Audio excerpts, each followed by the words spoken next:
Welcome to the Athletic FC podcast with me, Ayo Akinwolere. Well, it's time to maybe talk about Alexander Isak's struggles at Liverpool after that record-breaking summer move of £125 million. With us today, we have got Ollie Kane, we've got Chris Waugh, and also Andy Jones from the Walk On podcast as well. Right, Andy, I've got some stats here for you. 382 minutes, 105 touches, 11 shots, 1 goal. Those are Alexander Isak's stats so far at Liverpool. I hate to start with a negative, but we know he's a great striker, but this is not the kind of form we're used to seeing. How do you feel about them? It's not what anyone was expecting or hoping. Liverpool fans had to wait a long time for them to come with the saga that just rumbled on all the way, and it still feels like we're waiting to sort of see exactly what Isak's going to become. And there's loads of factors, behind that. We wrote a piece on The Athletic, sort of exploring some of them. I'm sure we'll get into plenty of them. But I mean, ultimately, at the moment, he's feeding on scraps in a team that aren't functioning very well at all. And but the problem is when you come in with a price tag like he has, the chance he gets against Manchester United, for example, where he goes through on goal, ultimately you've got to sort of be putting those chances away. And while he's not getting loads of chances, he's not finishing the ones that he is getting. So yeah, it's been far from the ideal start for him. Well, Anna Slot, the head of the Manchester United game, said Isak had the time to catch up after missing pre-season. I mean, I'd love to know exactly what Liverpool have done with him, Andy, in terms of integrating him into this team.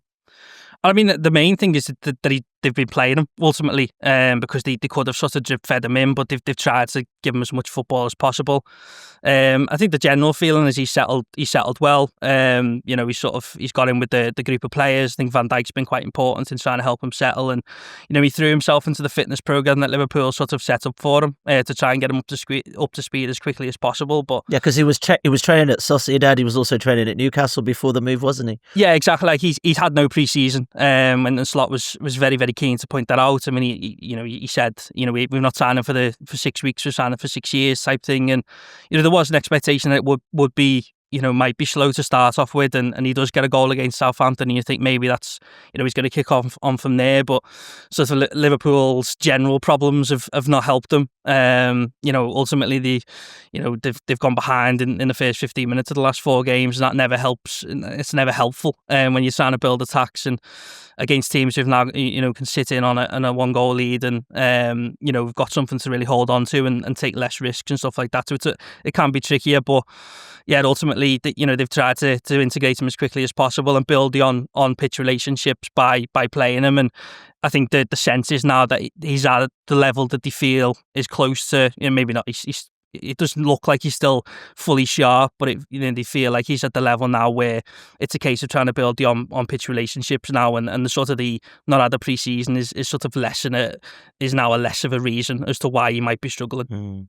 Ollie, can a change of environment be something that we can think about here? Obviously, there's a striker that backs himself. We saw what he did at Newcastle, but he's now in a team where he's not the main man necessarily in that way. Can that play a part as to whether or not he flourishes? Does he feel out of depth? Does he feel nervous? Who knows? I mean, I'm just picking at things here, but I'm just really fascinated. Yeah, it certainly can. I mean, I felt that the difficulty he had, as well as the sort of self-inflicted one or self-chosen one, where he'd effectively denied himself a proper pre-season. One of the difficulties he had was that Liverpool had already signed another centre forward, Ekitike, who by the time Isak was signed, had really hit the ground running and really impressive. And he was the one who was sort of making a seamless transition into the Liverpool team, into the Premier League, seemingly with a bigger adjustment to make. So I think it's looked a bit confused, really, what Liverpool are trying to do.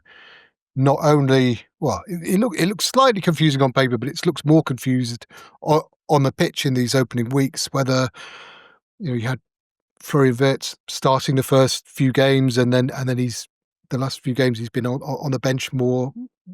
When you would say perhaps it should have been the other way around. Maybe he should have been brought in quickly. I think they've tried to give Isak as much playing time as they can, probably to try to build him up to fitness. And by doing that, they've probably in some ways played Ekitike out of fitness. It felt to me like the impact Ekitike had made early on probably reduced the pressure on Slot to throw Isak straight into the team, but also increased the pressure on Isak to make an impact when he did, because they've got two centre forwards signed for big price tags, and Ekitike is the one who's hit the ground running. So it's a difficult one. It's people can say that sort of huge price tag doesn't make any difference to them.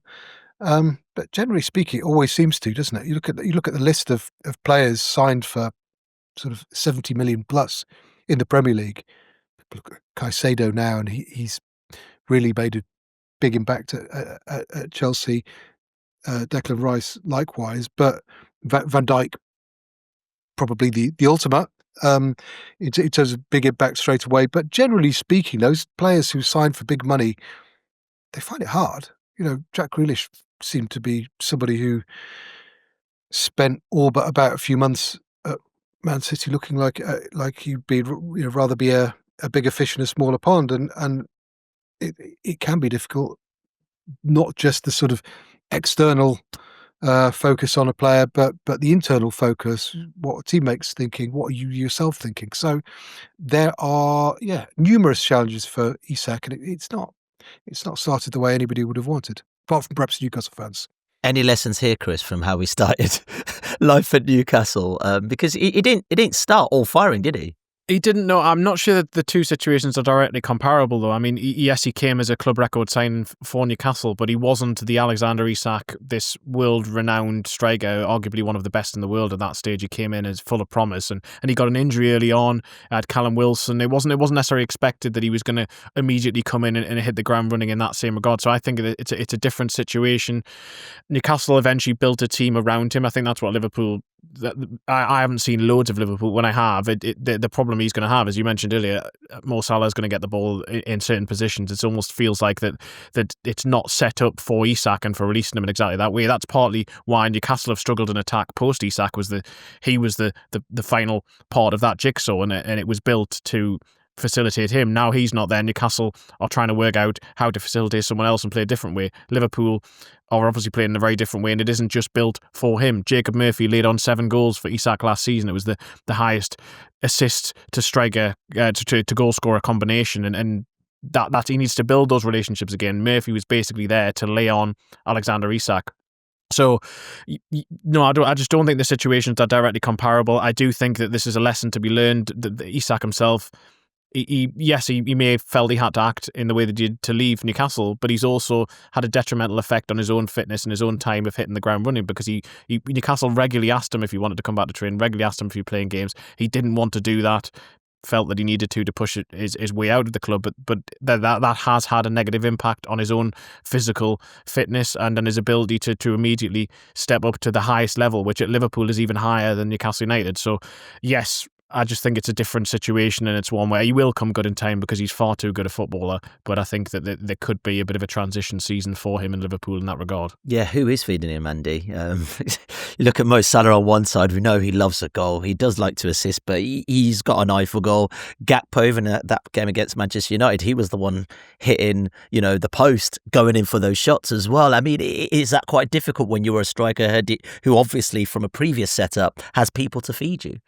Yeah, I guess the catering staff is probably the answer at the moment, isn't it? Because as you say, it's, in terms of Gakpo and Salah, they are goal-scoring wingers rather than creative wingers. Now, Salah's assist numbers are excellent, and he is a creator himself, but ultimately he's a goal-first, kind of winger, and there's also Trent Alexander-Arnold. No longer you haven't got his creativity anymore. You can imagine that sort of his crosses and passes Isak thriving off. I think the general problem maybe that hasn't really been discussed as much is that, I mean, since Arne Slot's come in, it's not, number 9 has not been an easy position to play in for Liverpool. A lot of it has been geared towards the wingers. Neither Diogo Jota or Darwin Núñez were particularly prolific when they played in that number 9 role. He ended up, shifting to Luis Diaz, and while Luis Diaz Diaz did a lot of good things there. There wasn't actually that many goals that he scored from that position. It was, largely it was Mo Salah, but also Gakpo on the other side, and Diaz did get a number of goals, but a large portion of them were from the left as well. So Ekitike was almost bucking the trend a little bit in that he was being an effective number 9 and getting goals. And yeah, I think it's a difficult position to play in, and obviously bringing 2 big number 9s in, proper number 9s is a shift for Liverpool. But it is about building those relationships ultimately, and finding the right runs. And when and I think what's interesting is that for the piece that I did on Isak with Greg Evans, I went back and just watched everything he'd done so far for Liverpool, and what stood out was that he had one really good relationship immediately, and that was with Florian Wirtz. In that Atletico Madrid game, there was a number of really good link-up play between them. Couple led to Isak shots, one led to Wirtz getting in behind, and that was them playing as a 9 and a 10, and they haven't played from the start, I don't think, since then in that 9-10. Wirtz obviously started at Palace alongside Isak, but Wirtz was in that left-sided role that didn't really work, and he was sort of all over the place in terms of his position. But then since then, Wirtz has obviously been dropped in the league, and when he played in the Champions League against Galatasaray, Ekitike started.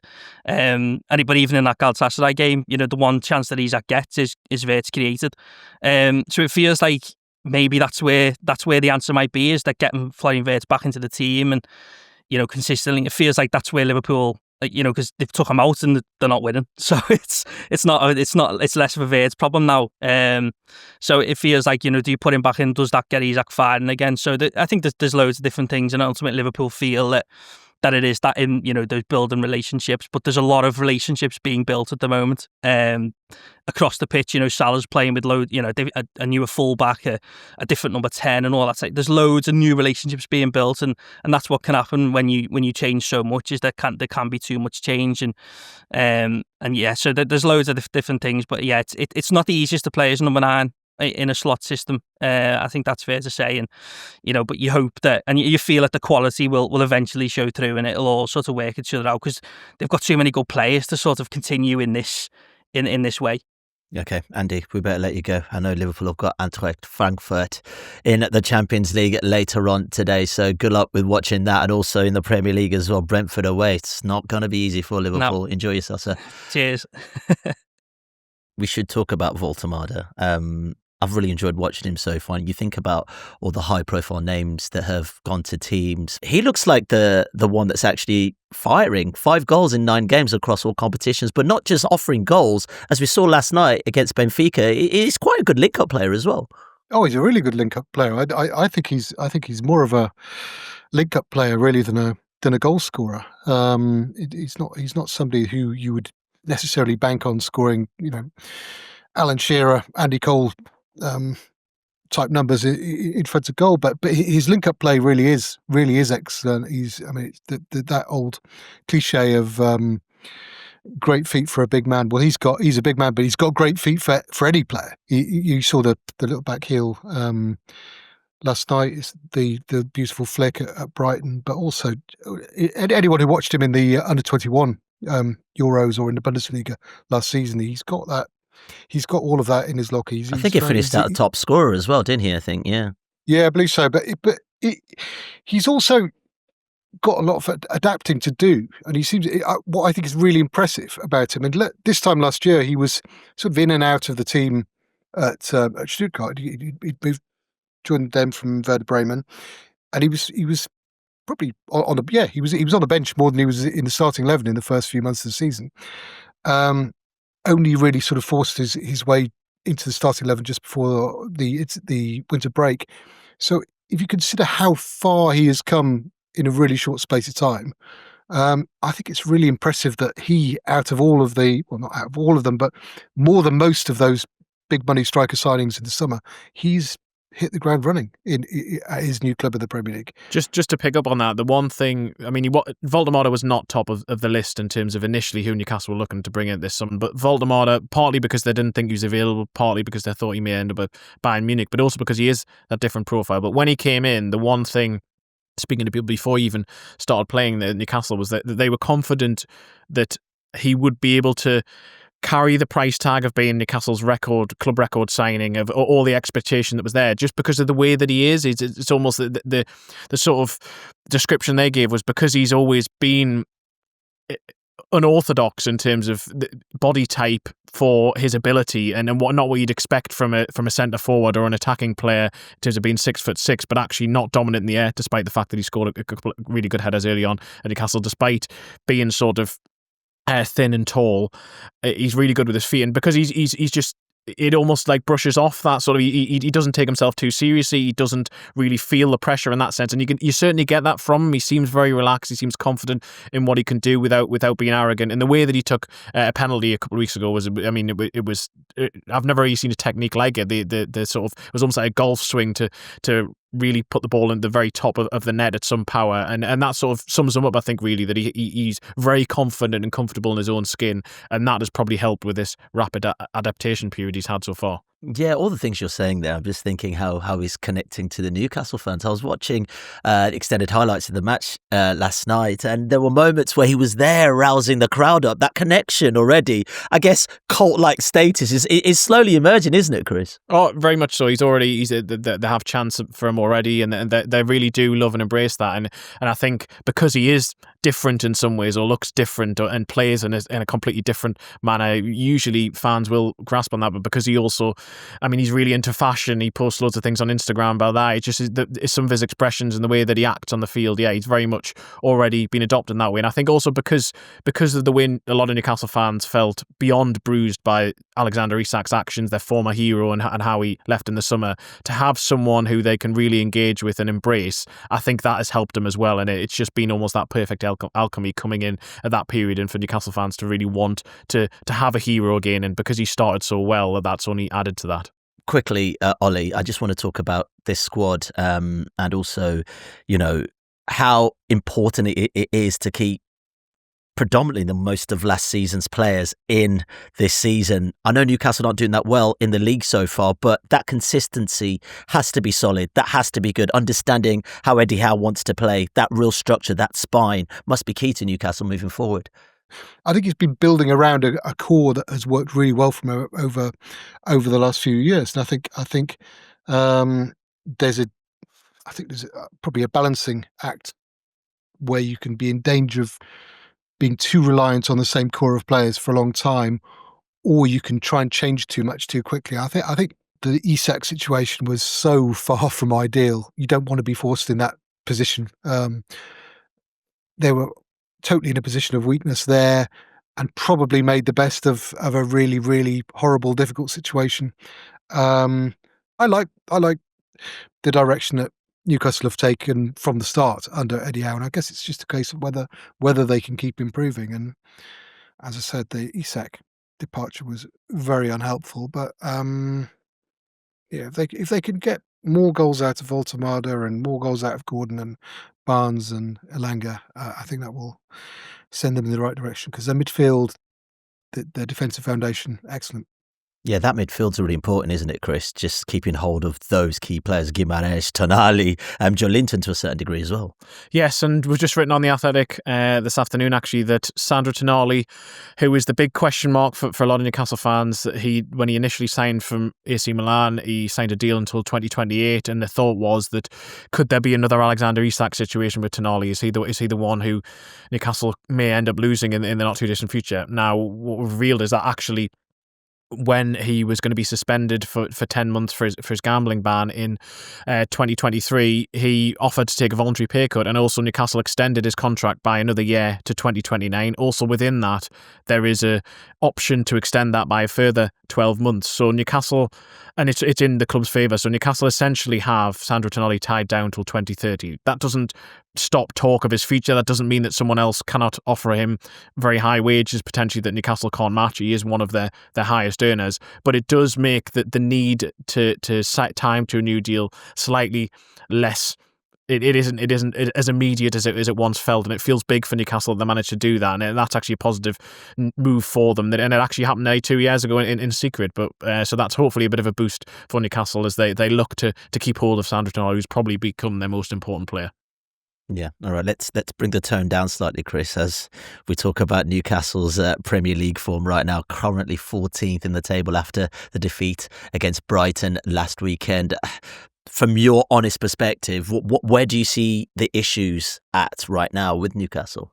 So attacking wise, they just haven't been, not just scoring goals, they haven't really been creating enough in the Premier League. Defensively, they've been magnificent. I mean, they've got 5 clean sheets already in the Premier League. Only Arsenal have got more. And basically, away from home, until Brighton, they hadn't scored a goal, but they hadn't conceded any yet. And you look at the back line, you think it's very settled. They've got Sven Botman and Malik Chow's come in, done brilliantly. Dan Burns had to shift over to left back. They've lost, actually, their 2 starting fullbacks in Lewis Hall and Tino Livramento, and still have been able to adapt beyond that. But then going forward, it's still a work in progress, and that was always likely to be the case, particularly given the Isak saga dragged out throughout the entire summer. But really, the Wissa injury has affected them further. It's meant that there's been a greater need to evolve more to accommodate Nick Woltemade, and I think it's just been a bit too much given the lack of training time they have because of the volume of matches. So that's really where the issues are, and they need to. We keep saying this because they've done it a few times against Bradford in the League Cup, that in Union Saint-Gilloise to then translate in the Premier League. It hasn't happened yet, but they have to hope that after Benfica, Anthony Gordon can show the form that he did there, because if he did, then Newcastle will quickly start to rise in the Premier League table. Really appreciate your time, Chris. Also, Ollie, always appreciate your time, and Andy for joining us a little earlier as well. And also thank you guys for watching. If you obviously like what we're doing here, make sure you like and subscribe to the channel, and also leave us a cheeky comment as well. All right, we'll see you soon. For more from the Athletic FC podcast, make sure you like and subscribe to the channel. We've got top journalists like David Ornstein, Matt Slater, Adam Crafton, Carl Anker, and plenty more through the entire season. Make sure you don't miss an episode of the Athletic FC. You can get it wherever you get your podcasts from.